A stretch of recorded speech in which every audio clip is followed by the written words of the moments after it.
கலந்தாய்வு, மருத்துவ படிப்புக்கு கலந்தாய்வு, பொறியியல் படிப்புக்கு கலந்தாய்வு அரசு தரப்பில் அறிவிப்பு வெளியாகி இருக்கிறது. ஏற்கனவே தனியார் கல்வி நிறுவனங்களில் அறிவிப்பு வெளியாகி சேர்க்கையே முடிந்து விட்டது. ஆகவே இன்னும் அந்த சேர்க்கையில் அதிக பணம் பார்ப்பதற்காக கொக்கு போல் அவங்க காத்துக் கொண்டிருக்கிறார்கள். இவர்கள் கலந்தாய்வை காலதாமதம் படுத்தி இருக்கிறார்கள். கல்கி பிரியன் ஒரு காரணங்கள் சொன்னாலும் அந்த காரணங்கள் ஏற்றுக்கொள்ளத்தக்கதா என்ற ஒரு கேள்வியும் மக்கள் மத்தியிலே வைக்கிறேன். இப்பொழுது பார்வையாளர்களையும் உள்ளே அழைத்து பதில் சொல்ல வைக்கிறேன். இப்ப இந்த 4 பேரும் எப்படி பேசினாங்க அப்படின்றது நீங்க பார்த்திருப்பீங்க. அதன் அடிப்படையிலே உங்களுடைய கருத்துக்கள் மிக ரத்தின சுருக்கமாக இருக்கலாம். அதே போல துணை வேந்தர் ராஜாராம் அவர்களையும் நாம் அழைக்க இருக்கிறோம். மருத்துவக் கல்லூரி கலந்தாய்வு குறித்து அறிவிப்பினை வெளியிட்ட டாக்டர் கீதா லட்சுமி அவர்களையும் நாம் இந்த இணைப்பின் மூலமாக வரவழைத்து அவர்களிடம் கருத்துக்களை கேட்க இருக்கிறோம். இப்ப பாத்தீங்கன்னா மருத்துவ இந்த கலந்தாய்வு வந்து முதற்கட்ட கலந்தாய்வு வந்து 19ஆம் தேதியிலிருந்து 25ஆம் தேதி வரை நடத்த உள்ளோம் என்கிற தகவல். கோவை PSG மருத்துவக் கல்லூரி, வேளம்மாள் மருத்துவக் கல்லூரி, கற்பக மருத்துவக் கல்லூரி, கற்பக விநாயகம் மருத்துவக் கல்லூரி, தாகூர் மருத்துவக் கல்லூரி, மூகாம்பிகை மருத்துவக் கல்லூரி, தனலட்சுமி சீனிவாசன் மருத்துவக் கல்லூரி ஆகிய 7 தனியார் மருத்துவக் கல்லூரிகளுக்கு இந்த வருடம் மாணவர்கள் சேர்க்கை இந்திய மருத்துவ கவுன்சில் அனுமதி கொடுத்திருக்கிறாங்களாம். இந்த 7 கல்லூரிகளில் இருந்தும் அரசு ஒதுக்கீட்டாக 780 இடங்கள் வர உள்ளன. அரசு ஒதுக்கீட்டுக்கு 780 இடங்கள் வர இருக்கின்றன அப்படின்ற ஒரு விஷயம். இப்ப ஏன்னா பல மருத்துவக் கல்லூரிகளுக்கு அனுமதியை ரத்து செய்து நாம் பார்த்திருக்கிறோம். ஆகவே இப்பொழுது அதிகாரபூர்வமான அறிவிப்பு வந்திருக்கிறது. ஏன்னா இது கூட பெற்றோர்களுக்கு உதவும். ஏன்னா சேர்த்துட்டு அதுக்கப்புறம் இதுக்கு அங்கீகாரம் கிடைக்கல, அங்கீகாரம் கிடைச்சிருச்சு அப்படின்றதுக்குள்ள இப்ப நான் படிச்ச பட்டியலில் இருக்கிறதுக்கு அங்கீகாரம் கிடைத்திருக்கிறது. அங்க பணம் வாங்கினா வந்து அங்கே கொடுக்க போறாங்க, சேர்க்கை இருக்கிறது. ஆனால் இதன் மூலமாக 780 இடங்கள் வர வாய்ப்பு இருக்கிறதாக தகவல் சொல்லப்பட்டிருக்கிறது. ஒரு பார்வையாளருடைய அழைப்பு. வணக்கம். ஹலோ ஐயா வணக்கம். எங்கிருந்து அழைக்கிறீங்க? பெயர் சொல்லுங்க. Ajith from Anna Nagar sir. அண்ணா நகர் அஜித்தா? ஆமா சார், அஜித் ஃப்ரம் அண்ணா நகர். சொல்லுங்க. ஆக்சுவலா இது வந்து என்னைக்கு வந்து பிரைவேட் ஆயிடுச்சு, எல்லா கல்லூரி பிரைவேட் ஆயிடுச்சு, அன்னைக்கே கட்டணம் கொள்ள ஆரம்பிச்சிச்சு சார். சரி. இது வந்து ஆக்சுவலா என்ன தெரியும், ஒரு காலத்துல டாக்டருக்கு படிப்புல பெரிய படிப்பா இருந்தது. சரி. இப்ப இன்ஜினியரிங் படிப்பு எப்படி பிரைவேட் ஆயிடுச்சோ, எப்படி இன்ஜினியரிங் படிப்பு மதிப்பு இல்லாம ஆயிடுச்சோ, அதே மாதிரி பிரைவேட் ஆன அப்புறம் டாக்டர் படிப்பு மதிப்பு இல்லாம ஆயிப்போச்சு சார். அஜித் அப்படி சொல்றீங்க. ஆனா இப்ப பாத்தீங்கன்னா 2665 இடம் தான் அரசாங்கத்துக்கிட்ட இருக்குது. ஆனா இதுக்கு போட்டியிடுறவங்க பாத்தீங்கன்னா ஏறக்குறைய 30-40 லட்சம் பேர் வந்து போட்டி போடுறாங்க. ஆமா, எங்களுக்கு மருத்துவ கல்லூரி படிக்கிறது தான் வந்து சோசியல் ஸ்டேட்டஸ், சமூக அந்தஸ்து, குடும்ப அந்தஸ்து, அந்த படிக்கிற மாணவனுடைய அந்தஸ்து என்று கருதி அவர்கள் இதற்கு போராடி கொண்டிருக்கிறார்கள். ஆமா, நீ சொல்றது உண்மைதான் சார். இதுக்கு என்ன காரணம்னா பேரண்ட்ஸாச காரணம், பணத்தாசை. இந்த பணத்தாசை, அதாவது பையன் டாக்டர் இன்ஜினியர் வரதட்சணை வாங்கலாம், அதான் அவங்க ஏம். வரதட்சணை எல்லாம் இல்ல படிக்க வச்சா வரதட்சணை அதிகமாகுங்க. இப்போ ஒரு பொண்ணை வந்து நீங்க வந்து மெடிக்கல் காலேஜ் மருத்துவக் கல்லூரி படிக்க வச்சீங்கன்னா அதுக்கேத்த மாதிரி நீங்க ஈடு செய்ய வேண்டியது இருக்குது. அதுக்கேத்த மாதிரி வந்து ஒரு படித்த மருத்துவக் கல்லூரியில படிச்ச ஒரு ஆளை தான் பார்க்க வேண்டியது இருக்குது. ஆகவே இது பொறுப்பு வந்து பெற்றோர்களுக்கு அதிகமாவது, கூடுதல் சுமையாவது. ஆக பெற்றோர்களை பிச்சைக்காரர்களாக நடுவீதியிலே அலைய வைக்கக்கூடிய நல்ல ஏற்பாடுகள் தான் இது. நன்றி அஜித். ரொம்ப நன்றி சார். Thank you sir. நன்றி. இப்போ செந்தில்வேல், இப்ப பாத்தீங்கன்னா இந்த பிரச்சனையில் நமக்கு வந்து சமூக பொறுப்பு இருக்கிற காரணத்தால் நாம சொல்றோம். ஆனா இதெல்லாம் யாரும் கேட்க போறது கிடையாது. இது என்னுடைய குடும்பம், என்னுடைய மகன், என்னுடைய மகள், அவள் விரும்புவதை செய்வது என்னுடைய கடமை. இவளுடைய எங்களுடைய செல்ல மகள், செல்ல மகன், அவர்கள் என்ன விரும்புகிறார்களோ அதை செய்து முடிப்பதுதான் பெற்றோர்களாகிய எங்களுடைய கடமை என்று புறப்பட்டவர்களினுடைய அவர்கள் புறப்பட்ட காரணத்தால தான் பல இந்த மாதிரி சிக்கல்களே ஏற்படுது. என்ன விலை கொடுத்தாவது என் மகன் கேட்பதை, என் மகள் கேட்பதை, படிப்பை பெற்று தருவது அவர்களுடைய நோக்கமா இருக்குது. அது ஒரு உயர்ந்த நோக்கம். ஆனால் அதே நேரத்திலே சமூக சூழ்நிலையின் அடிப்படையில் இதில் மிகப்பெரிய பாதிப்பை உருவாக்குகிறது என்ற கருத்தை நீங்கள் ஒத்துக்கொள்ளுகிறீர்களா? கண்டிப்பா. ஏன்னா நீங்க பார்க்கும்போது நீங்க சொன்னீங்கல்ல, அதாவது நீங்க சொல்றது வந்து 99% அப்பா அம்மாக்கள் வந்து அதை நடந்து போறது. இப்ப நம்ம பேசுறத கூட காதுல வாங்கிக்க மாட்டாங்க. இப்ப நான் சொல்லிட்டு இருக்கிறத காதுல எத்தனை பேர் வாங்கிப்பாங்க நினைக்கிறீங்க நீங்க? ஏன்னா அந்த 99%ம் குழந்தைங்க கேட்கறதெல்லாம் செய்ய முடியாது. ஏன்னா அவ்வளவு காசெல்லாம் இருக்காது. ஏன்னா நீங்க இப்ப இவ்வளவு பேர் டாக்டர் படிக்கணும்னா எல்லாத்துக்கிட்டையுமே 1 கோடி இருக்காது. சரி, ஒண்ணு டாக்டர் கிட்ட இருக்கும், இல்ல பெரும் தொழில் செய்யறவங்க கிட்ட இருக்கும். டாக்டருங்க பிள்ளைங்கள டாக்டர் ஆக்குறத கூட ஒரு விஷயத்துக்கு நியாயமா இருக்கும். ஏன்னா அவங்க ஹாஸ்பிட்டல் கட்டியிருப்பாங்க, வேற டாக்டர் வந்து நாளைக்கு பாத்துக்கிறது போல நம்ம ஆளுங்க இருந்துட்டு போட்டோம், ஏதோ ஜனங்கிட்ட சம்பாரிச்ச பணத்தை கொடுக்கறதுக்கு வாய்ப்பு இருக்கு. ஆனா எதுக்குமே சம்மந்தம் இல்லாதவங்க எல்லாம் வந்து டாக்டர் படிக்க வச்சு அதுக்கப்புறம் ஹாஸ்பிட்டல் கட்டணும், இதெல்லாம் ஒரு ஆசை. அது ஆசையிலேயே ஆசை, பேராசைக்கு மேல பேராசையெல்லாம். இப்ப கல்கி பிரியன் உங்ககிட்ட வித்தியாசமான கேள்விகள்லாம் வரப்போகுது. ஏன்னா இது வந்து இப்ப இந்த பார்த்து கொண்டிருக்கிறவர்கள் கொஞ்சம் ஆவலோடு இருக்காங்க. இப்போ சிபாரிசு, இந்த மாதிரி கலந்தாய்வுகளுக்கு சிபாரிசு செய்தால் நடக்குமா நடக்காதா? இப்ப உதாரணமா சட்டமன்ற உறுப்பினர் சிபாரிசு, நாடாளுமன்ற உறுப்பினர் சிபாரிசு, அமைச்சர்கள், மத்திய மாநில அரசு அமைச்சர்களுடைய சிபாரிசு, இதெல்லாம் எந்த அளவுக்கு எடுபடும்? இந்த கலந்தாய்வுல சில பேர் என்ன பண்றாங்கன்னா, இப்ப நீங்க இவ்வளவு தூரம் பேசுறீங்களே, நீங்களே கொஞ்சம் சிபாரிசு பண்ணுங்களேன், இந்த கலந்தாய்வுல வர முடியுமா அப்படின்ற மாதிரி விவரம் இல்லாதெல்லாம் கேட்கறாங்க. இந்த ஒரு பொறியியல் ஆகட்டும் இல்ல மருத்துவம் ஆகட்டும் அவங்க ஒரு தரவரிசை பட்டியலை போட்டுறாங்க முதல்ல. அந்த தரவரிசைப்படி தான் அது அந்த கவுன்சிலிங் நடந்துட்டு இருக்கு. ஆக்சுவலா வந்து நீங்க கவுன்சிலிங் இதுல ஹாலில் போனீங்கனாலே உங்களோட தரவரிசைப்படி உங்களுக்கு எந்த கல்லூரியில வாய்ப்பு இருக்குன்னு அவங்க போட்டு கம்ப்யூட்டரே போட்டு காமிக்கிறாங்க. ஆனா அங்க வந்து பிரைவேட் காலேஜோட புரோக்கர்ஸ் நிறைய பேர் சுத்திட்டு இருக்காங்க. அதுல ஒன்றும் சந்தேகம் கிடையாது, ஏகப்பட்ட பேர் சுத்திட்டு இருக்காங்க. அவங்க வந்து பெற்றோர் அவங்க எப்படி மாணவர்களையும் தவறா வழிநடத்துறாங்க. தவறா வழிநடத்தி எப்படி ஏமாற்றுகிறார்கள் என்பதையும் நான் வந்து நாகரிகமா சொன்னேன். தவறா வழிநடத்துறது ஏமாத்துறாங்க. இப்போ இல்ல ஒரு தகவலை சொல்றேன்.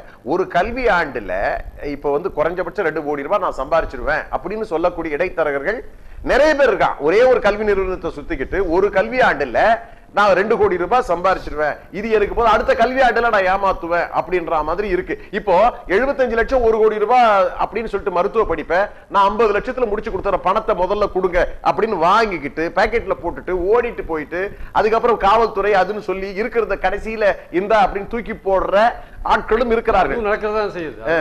பட் ஆனா இப்ப இருக்கிற சிஸ்டத்திலேயே இந்த கவுன்சிலிங்ல இப்ப நடக்கிறத விட இன்னும் பெஸ்டான ஒரு சிஸ்டம், ஸ்டூடெண்ட்ஸும் வந்து பெற்றோர்களும் ஏமாறாத ஒரு சிஸ்டத்தை வந்து யாராவது உருவாக்கணும். ஏன்னா வந்து இப்ப தனியார்கள் வந்து அங்க கவுன்சிலிங் சென்டர்ல வந்து ஒரே கும்பலா கூட்டிட்டு பெற்றோர்களையும் ஸ்டூடெண்ட்ஸையும் மிஸ்கைட் பண்றது இல்ல மோசடி பண்ற விஷயங்கள் நடந்துட்டு இருக்கு. ஆனால் இப்ப இருக்கிறதுல வந்து இதுதான் பெஸ்ட் சிஸ்டமா இப்ப இருக்குது. இதை விட நீங்க ஒரு இம்ப்ரூவ்டு சிஸ்டம், ஏமாத்தாத ஒரு சிஸ்டத்தை நீங்க காமிங்க, கொண்டு வாங்க. சரி, அரசு தரப்பிலே வடிகட்டி யோசனை செய்து போட்டு காமிக்கிறாங்க. உங்க தரவரிசையில நீங்க இல்ல இப்போ வாய்ப்புகள் இருக்குன்னு காமிக்கிறாங்க.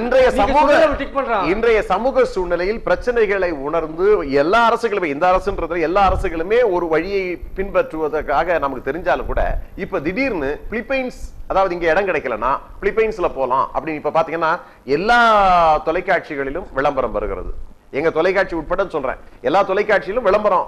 நாங்க சில மோசடியான பேர் வழிகளை நாங்கள் காட்டுறது கிடையாது. இருந்தாலும் கூட இப்ப பாத்தீங்கன்னா பிலிப்பைன்ஸ் மோசடின்னு பண்ண பிரதான உங்களுக்கு தெரியும், அதுக்கு முன்னாடி காமிச்சது இல்ல சில நேரங்களிலே நடக்கக்கூடிய சூழல்கள்.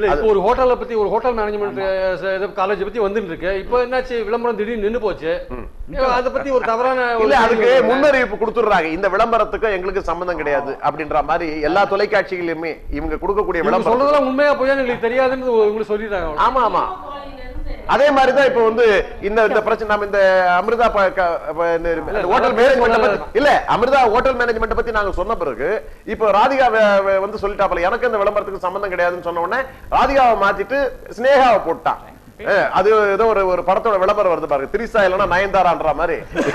அதாவது நீ வந்தா வா, நீ விளம்பரத்தில் நடிச்சா நடி, இல்லைன்னா வேற ஆள் விளம்பரம் அப்படின்ற மாதிரி அவங்க பண்ண ஆரம்பிச்சிடறாங்க. சரி, எது எப்படி இருந்தாலும் இப்ப இது குறித்து நீங்க தான் சொல்லணும். அதாவது பிலிப்பைன்ஸ்ல வந்து மருத்துவ படிப்பு, ரஷ்யாவில மருத்துவ படிப்பு, சீராவில மருத்துவ படிப்பு, அது வந்து எந்த வகையில சரியா இருக்கு? குளோபல் எஜுகேஷன்ன்றது ரொம்ப இம்பார்ட்டன்ட் இன்னைக்கு. ஏன்னா அதுல 3 வகை: எஜுகேஷன் கண்டென்ட் ஒன்று, 2 எஜுகேஷன் ஃபினான்ஷியல் ஒன்று.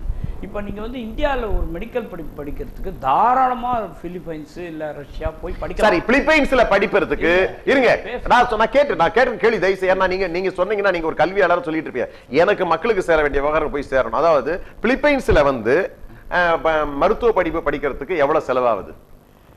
அதாவது இந்த கேப்டேஷன் ஃபீன்றதுல இருக்காது, ஜாஸ்தி அங்க இருக்காது. ஆமா, ஆர்டினரி ஃபீஸ் பார்த்தா வருஷத்துக்கு ஒரு 3-3.5 லட்சம்.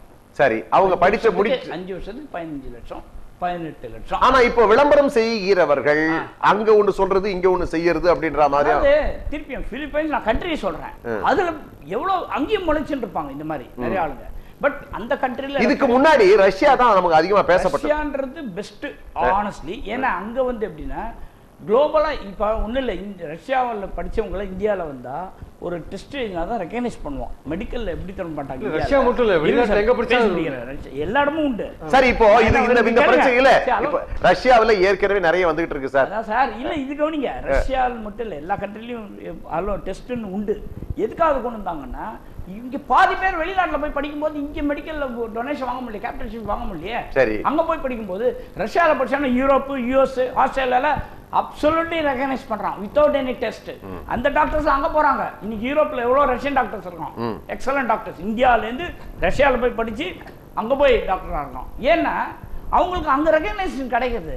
இங்க வந்து என்ன பண்றான், சரி இங்க நீ படிக்கல, எனக்கு வர வேண்டிய 75 லட்சம் 1 கோடி 45 லட்சம் கிடைக்கல, சோ நான் ஒரு டெஸ்ட் அதுக்கு போய் லாபி பண்றது இல்ல. இப்போ மாணவர்கள் வசதிக்காக விசா நீட்டிப்பு ஒண்ணு பண்ணிருக்கா, அது வேற விஷயம். இல்ல அது 6 மாசம் யூஸ் பண்ணது, அது வேற விஷயம். அது எதுக்குன்னா படிப்புக்காக பண்ணிருக்காங்க. சரி, நான் என்ன சொல்றேன்னா, வெளிநாட்டில் படிக்கும் மருத்துவ படிப்பு உண்மையிலேயே ஏற்றுக்கொள்ளத்தக்கதான் கேட்கிறேன். கண்டிப்பா சார், பாதி டிசீஸே வெளிநாட்டுல இருந்தா சார் ஸ்பெஷலிஸ்ட் இருக்கான். இன்னைக்கு நான் சொல்றேன், அமெரிக்கால தான் ஒரு பொண்ணுக்கு 10 நாளைக்கு உசுரோழைச்சு குழந்தைய வெளில கொண்டு வந்தது, அது அமெரிக்காவில் நடந்தது. சரி, என்னென்னலாம் அமெரிக்கா தலையை ஃபுல்லித்தி எடுத்து அமெரிக்கா யூஎஸ்ல இருக்கிற டாக்டர்ஸ் ஃபர்ஸ்ட் கிளாஸ் டாக்டர். இல்ல, அப்போ அவங்களுக்கு ஒரு மதிப்பெண் நிர்ணயம், இங்க இருந்து படிக்க வர எல்லாரையும் சேர்த்துக்க முடியுமா?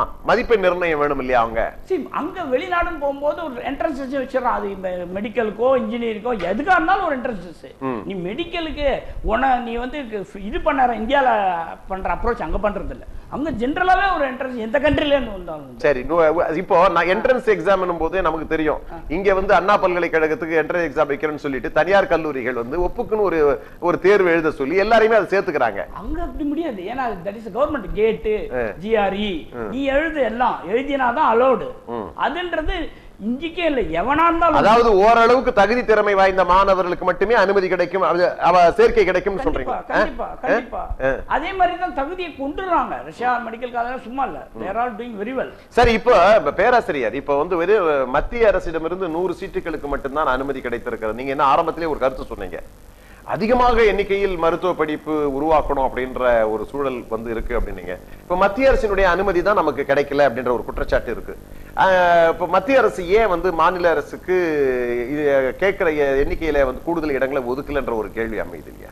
அதுக்கு என்ன பதில் சொல்ல போறேன்? 2000 மெடிக்கல் சீட்டுங்கிறது ஒரு 25 வருஷம் முன்னாடி இருந்த சீட்டு தான் இன்னைக்கு வரைக்கும் 100, 50 இப்படி இன்க்ரீஸ் பண்ணிட்டாங்க. இன்ஜினியரிங் காலேஜ் சீட்டு வந்து அது ஏகமாக இன்க்ரீஸ் ஆகிட்டு அது தெரியும். இந்த மெடிக்கல் காலேஜ் வந்து நீங்கள் சொன்ன மாதிரி இந்த ப்ரைவேட் காலேஜஸ்க்கு வந்து ஜிஹெச்சுக்கு போகிற அளவுக்கு 1/10 பேஷண்ட் கூட போக மாட்டாங்க.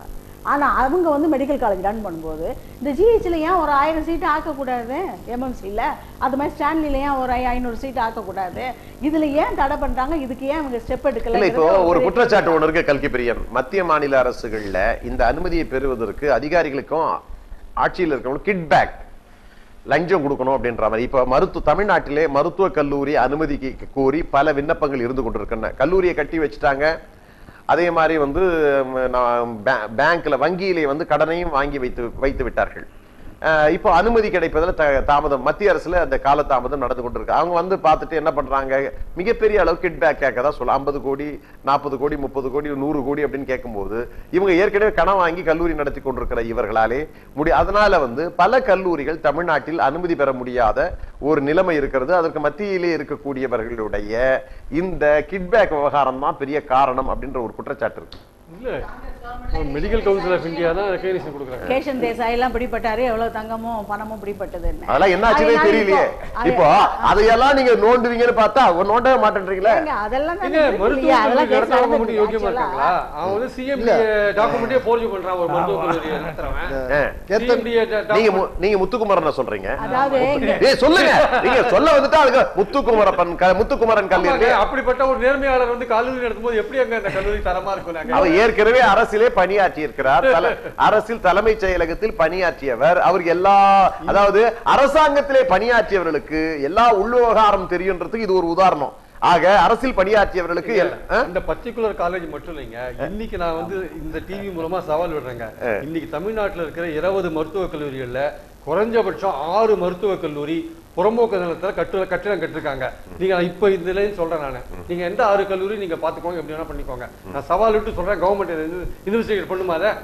6 கல்லூரி சரிங்க. ஏற்கனவே ஏசி சண்முகம் நடத்தின ஒரு கல்லூரியை இடிச்சாங்க, ஆக்கிரமிப்பு இருக்குது. 6 கல்லூரிகள் இருங்க, நான் சொல்றேன், ஏசி சண்முகம் நடத்தின கல்லூரியை இடிச்சாங்க. எந்த விதமான இப்ப மேடம் சொன்ன மாதிரி இப்ப அவங்க எந்த பேஷன்ஸ் வரது கிடையாது. ஒரு நிமிஷம் பேஷன்ட்டே கிடையாது அந்த ஒரு நிமிஷம். அவங்க போய் பாஜகவுல தஞ்சம் வாங்கி சீட்டு வாங்கிட்டாங்க. இருங்க, அடுத்தபடியா எஸ்ஆர்எம் காலேஜ் அந்த பொத்தேரி ஏரி ஆக்கிரமிப்பு பண்ணிட்டாருன்னு ஒரு குற்றச்சாட்டு இருந்து, ராமாவரம் ஏரி ஆக்கிரமிப்பு பண்ணிட்டாரு குற்றச்சாட்டு. அவங்க போய் பாஜகவுல தஞ்சம் புகுந்துட்டாங்க. இப்போ இதெல்லாம் உண்மையா அது நேரம் தான் சொல்றேன் நான். என்ன ஐயோ நான் குரங்கு பொம்மையா நான் காதை முடிக்கிறது கண்ணை முடிக்கிறதுக்கு. அதாவது தமிழ்நாடு கவர்மெண்ட் செய்யறதையும் காங்கிரஸ் கவர்மெண்ட் செஞ்சதையும் நீங்க பாஜக செஞ்சதுன்னு வழிமுறுத்த முடியாது. ஆக்சுவலா என்ன நடந்ததுன்னா பாஜக வேடிக்கை பாக்குது அவர்களுக்கு. ஆனா இந்த பாருங்க முக்கியத்துவம் கொடுக்குது. தமிழ்நாட்டுல ஏன் மெடிக்கல் காலேஜ் சீட்டை இன்க்ரீஸ் பண்ணல கவர்மெண்ட்? 30 வருஷம் 40 வருஷமா 2000 சீட்டா இல்ல 2500 ஆக்குவோன்னு டாக்டர் ப்ரொடெஸ்ட் பண்ணிடுவாங்க. அதே கட்டுப்படல. ஏற்கனவே சீட் இன்க்ரீஸ் பண்ணா டாக்டர்ஸ் ப்ரொடெஸ்ட் பண்றாங்க. இந்த மாதிரி நிலைமையெல்லாம் தமிழ்நாட்டுல இருக்கு. அதனால பிரைவேட் மெடிக்கல் காலேஜ் வளர்ந்துட்டே போகுது. நீங்க சொன்னா 10 லட்சம் 20 லட்சம் என்ன பதட்டப்படுறீங்க? ஒண்ணும் பிரச்சனை இல்ல. ஒண்ணும் பதட்டம் உங்களை குற்றச்சாட்டே நான் சொல்லல. உங்களை நான் ஒண்ணு சொல்லல. இல்ல பேராசிரியர் ராஜலட்சுமி மிகவும் நல்லவர். அவங்க அவங்களுக்கு அவங்க சீட்டு கேட்டா யாரும் கொடுக்க மாட்டாங்க. நீங்க எந்த ஒரு தனியார் மருத்துவக் கல்லூரி அதாவது ஒரு அட்டாச்டு ஹாஸ்பிட்டல் தேவை. அந்த அட்டாச்டு ஹாஸ்பிட்டல்ல பேஷன்ஸ் வரணும். முதல்ல இன்னைக்கு இருக்கிற தனியார் மருத்துவக் கல்லூரியில அட்டாச் பண்ணிருக்க ஹாஸ்பிட்டல்ல நீங்க கடந்த 3 வருஷத்துல உள்ள அட்மிட் ஆன பேஷன்ஸோட கணக்கு எடுத்து பாருங்க. ரொம்ப அதாவது ரொம்ப ரொம்ப மினிமமா இருக்கும். அப்புறம் அந்த பசங்களுக்கு என்ன எக்ஸ்பீரியன்ஸ் இருக்கும்? ஸ்டூடண்ட்ஸ் சொல்றாங்க டெலிவரியா பார்த்தாங்க சீட்டுக்கு வாங்குறாங்க. 60 லட்சம் 70 லட்சம் சீட்டுக்கு வாங்குறாங்க. அங்க படிச்சிட்டு வர மாணவர்கள் தான் எப்படி இருக்கும்? அங்க பேஷன்ஸே கிடையாது அந்த ஆஸ்பத்திரியில. இல்ல இப்போ கலந்தாய்வு பத்தி நம்ம பேசிக்கிட்டு இருக்கோம். வழிமாறி நம்ம பேச வேணாம். இப்போ இந்த கலந்தாய்வு நேர்மையா நடத்தப்படணும். இருக்கிற இடங்களுக்கு முறைப்படியா பண்ணணும். இந்த சில குளறுபடிகள் சிக்கல்கள் வர்றதான் அவங்க சொல்லியிருக்காங்க. இந்த ரேண்டம் பாக்குறோம், இந்த சிக்கல் எல்லாம் களையத்துக்கு சில வழிமுறைகள் இருக்கு அப்படின்னு. அதுக்கு முன்னாடி பிரச்சனைகள் ஏற்பட்டு எனக்கு இந்த மருத்துவ படிப்பு கிடைச்சிருக்கணும், இது கிடைக்க முடியாம பண்ணதுக்கு தான் காரணம் சொல்லிட்டு நீதிமன்றம் எல்லாம் சென்றிருக்கிறாங்க. நீதிமன்றம் சென்று அதுக்கு பிறகு உத்தரவெல்லாம் பெற்று இவர்களுக்கு இடம் கொடுக்க வேண்டும் அப்படின்ற மாதிரி ஒரு தகவல்லாம் வந்தது. சமீபத்துல தமிழ்நாடு அரசு தீனதயாளன் கல்லூரிக்கு அனுமதி மறுத்த போது அந்த மாணவர்கள் போராடினாங்க. அந்த மாணவர்கள் போராட்டம் ரொம்ப நேரம் போராடி அதுக்கப்புறம் பார்த்தா நம்ம அரசாங்கம் தமிழக அரசாங்கம் சுகாதாரத்துறை அமைச்சரும் முதலமைச்சரும் கொஞ்சம் கூட கருணை பார்வையே இல்லாம அந்த மாணவர்கள் அலைக்கழிக்கப்பட்டு அந்த மாணவர்கள் அந்த மாணவருடைய எதிர்காலமே போயிடுது. அவங்க அந்த பெற்றோர்கள் மனக்குமுறலாலே அவர் 2-3 ஆண்டுகள் அப்படியே காலம் தள்ளினாங்க. ஆக மாநில அரசும் இதுக்கு ஒரு பெரிய காரணம். அதாவது இது மாதிரி பிரச்சனைகள் வருகிற பொழுது கண்காணிக்கணும்.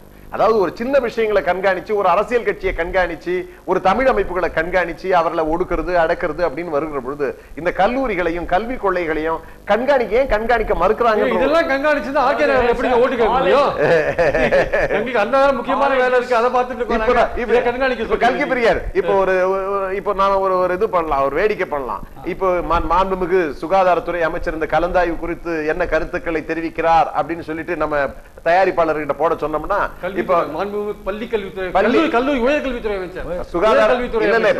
சுகாதாரத்துறையும் மருத்துவ படிப்புக்கான கலந்தாய்வு குறித்து அவங்களும் இது பண்றாங்க.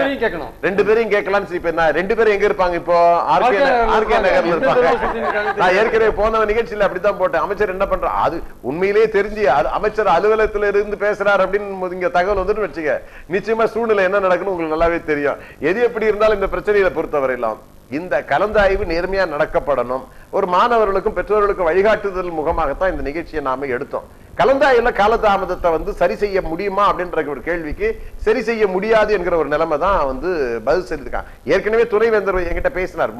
போன முறை பேசும்போது அவர் என்ன சொன்னார்னா, இது கலந்தாய்வுக்கு நீங்க சொன்ன மாதிரி தான் கருத்துக்களை சொன்னார். ஆரம்பத்தில் இதுக்கான நடைமுறை சிக்கல்கள் இருக்கிறது, அவைகளை எல்லாம் சரி செய்ததற்கு பிறகுதான் கலந்தாய்வு செய்ய வேண்டும். இதற்கான நேர அவகாசம் காலம் தேவைப்படுகிறது, முன்கூட்டியே வைப்பதற்கான சாத்தியக்கூறுகளே இல்லை, இதுதான் சரியான நேரம் என்ற ஒரு கருத்தை சொன்னார். ஆனா தனியார் கல்லூரிகள் ஒட்டுமொத்தமா சேர்க்கையை முடித்து அவர்களுடைய சேர்க்கையை எல்லாம் முடிச்சுட்டு தயாரா காத்துட்டு இருக்கிறாங்க. இந்த சூழ்நிலையில இப்போ இவர்களுக்கு அரசினுடைய ஒதுக்கீடுக்காக மட்டும்தான் இந்த கலந்தாய்வு நடக்கக்கூடிய ஒரு நிலை இருக்கு இல்லையா? ரெண்டே பாயிண்ட் முடிச்சிடறேன். இந்த வருஷம் அண்ணா யூனிவர்சிட்டியில சீட்ஸ் இவ்வளவு காலின்னு வைஸ் சான்சலர் சொன்னா அதுக்கு ஆக்ஷன் எடுக்கணும், நடவடிக்கை எடுக்கணும், கண்டிப்பா எடுக்கணும். சரி, அதே மாதிரி இந்த கலந்தாய்வுல இந்த ரீசன் சொல்றதெல்லாம் இதெல்லாம் டெக்ரி இந்த மறுக்கூட்டல் இதெல்லாம் இல்ல 3 நாள்ல முடிக்கணும். மறுக்கூட்டல் பண்ணா சீட்டா நிறைய இருக்குமே, கொடுக்கலாமே, யார் கொடுக்க முடியாதுன்னா சீட் இருக்கும் போது. நண்பர்களே, நாம் நிகழ்ச்சியினுடைய நிறைவு பகுதிக்கு வந்திருக்கிறோம். மருத்துவம் மற்றும் பொறியியல் கல்லூரிகளுக்கான கலந்தாய்வு குறித்து நாம் இதுவரையிலே பேசிக் கொண்டிருந்தோம். கலந்தாய்வை ஏன் முன்கூட்டியே வைக்கவில்லை?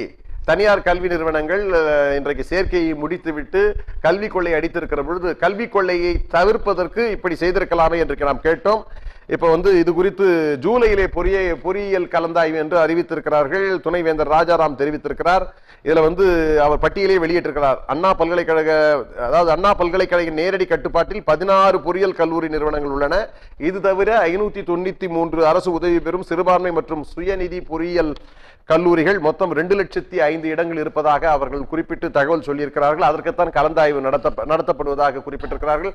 அதே நேரத்தில் மருத்துவ கலந்தாய்வுக்கு அரசு தரப்பிலே இருக்கக்கூடிய அரசினுடைய இடங்கள் 2655 உயர்வு என்று குறிப்பிட்டிருக்கிறார்கள். உயர்வு என்று சொல்லியிருக்கிறார். 100 இடங்கள் அதிகமாக இந்த ஆண்டு உருவாகி இருப்பதை குறிப்பிட்டு தான் அப்படி சொல்லியிருக்கிறார்கள். அதற்கான கலந்தாய்வு ரேண்டம் என்கிற தகவல் எல்லாம் வந்திருக்கிறது. எப்படி சேர்க்கை நடக்க போகிறது, யாருக்கு முன்னுரிமை கொடுக்க போகிறார்கள், ரேண்டம் என்றால் என்ன என்று டாக்டர் கீதா லட்சுமி அவர்களும் தகவல் கொடுத்திருக்கிறார்கள். இந்த நிகழ்ச்சியிலே கலந்து கொண்ட பேராசிரியர் ராஜலட்சுமி போன்றவர்கள் எல்லாம் கூட இந்த கலந்தாய்வு காலதாமதமாக செய்து நடத்துவதை கண்டித்தார்கள். அதே போல மாத்ருபூதம் இந்த கலந்தாய்வு குறித்து இதிலே பின்னணியிலே அரசு அதிகாரிகளும் தனியார் கல்வி நிறுவனங்களும் கூட்டு களவாணிகளாக செயல்பட்டுக் கொண்டிருக்கிறார்கள். அரசும் இதற்கு உடந்தை என்பது போன்ற பல்வேறு விதமான கருத்துக்களை சொன்னார். செந்தில் வேலும் அப்படிப்பட்ட கருத்தில் உடன்பட்டார். கல்கி பிரியன் அவர்களும் இந்த கலந்தாய்வு பிரச்சனைகளை குறித்து இந்த நேர காலத்தில் தான் செயல்படுத்தப்படுகிறது, கலந்தாய்வு முன்கூட்டியே செய்வதற்கான வசதி வாய்ப்புகள் இல்லை என்கிற ஒரு கருத்தை குறிப்பிட்டு சொன்னாலும் இடங்களை அதிகரிப்பது, அதே நேரத்திலே சரியான முறையிலே இந்த கலந்தாய்வை நடத்தி மாணவர்கள் சேர்க்கையை ஒழுங்குற செய்வது என்கிற பல்வேறு காரணிகளை இங்கே வரிசைப்படுத்தினார். எது எப்படி இருந்தாலும் இவைகளையெல்லாம் கண்ணுற்று செயல்படுத்த வேண்டும். இப்பொழுது பாத்தீங்கன்னா தொடர்ந்து அரசு தரப்பிலே அறிக்கைகள் வந்து கொண்டே இருக்கின்றன. அதாவது கல்வி சீர்திருத்த அறிக்கைகள். இப்ப நம்ம ஏற்கனவே பல நிகழ்ச்சிகளை சொல்லிட்டு இருந்தோம். பள்ளி கல்வியிலே கல்லூரிகளிலே அரசிலே கழிவறைகள் சுத்தம் செய்யப்படலன்னு சொல்லிட்டு இப்ப உத்தரவு கொடுத்திருக்கிறாங்க. நகராட்சி மாநகராட்சி போன்றவர்களே அந்த பள்ளி கல்லூரிகளை சுத்தப்படுத்த ஊழியர்களை நியமனம் செய்ய போகிறோம்ன்ற மாதிரி பல நல்ல அற்புதமான அறிவிப்புகள் வந்து கொண்டிருக்கின்றன. இந்த கலந்தாய்வுகள் குறித்தும் அனைவருக்குமான அவர்கள் விரும்புகிற இடங்கள் கிடைப்பதற்கான வழிமுறைகளை செய்வதற்காக மத்திய மாநில அரசுகள் இணைந்து மாணவருடைய எதிர்கால முன்னேற்றத்திற்காக செயல்படுத்த வேண்டும். கட்டணமில்லா கல்வியை இன்றைக்கு அவர்கள் ஊக்குவிக்க நடவடிக்கை எடுக்க வேண்டும் என்றுதான் நம்முடைய விருப்பம். அந்த வகையில் அறத்தின் கைகள் உயரட்டும், அறிவு கூர்வாள் சுழலட்டும், மக்கள் புரட்சி வெடிக்கட்டும். உரிமை குரல் உங்களுக்காக, தமிழ் சமூக மக்களுக்காக இன்னும் பல்வேறு பிரச்சனைகளுடன் தொடர்ந்து பாயும்